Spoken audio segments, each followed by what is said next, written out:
நபியே, அவர்களிடம் கேட்பீராக, அல்லாவின் விஷயத்தில் எங்களுடன் நீங்கள் தர்க்கம் புரிகின்றீர்களா?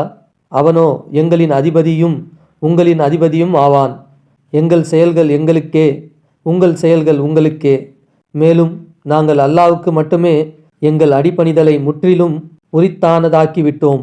அல்லது இப்ராஹிம், இஸ்மாயில், இஸ்ஹாக், யாக்கூப் ஆகியோரும் மற்றும் யாக்கூப்பின் வழித்தோன்றல்களும் அனைவரும் யூதர்களாகவோ கிறிஸ்துவர்களாகவோ இருந்தார்கள் என்று நீங்கள் சொல்கின்றீர்களா?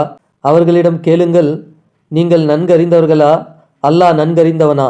அல்லாவிடமிருந்து வந்த ஒரு சான்றை தன்னிடம் வைத்து கொண்டு அதனை மறைப்பவனை விட பெரிய அக்கிரமக்காரன் யார்?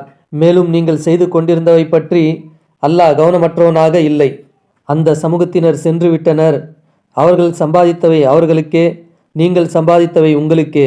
மேலும் அவர்கள் செய்து கொண்டிருந்தவை பற்றி நீங்கள் விசாரிக்கப்பட மாட்டீர்கள்.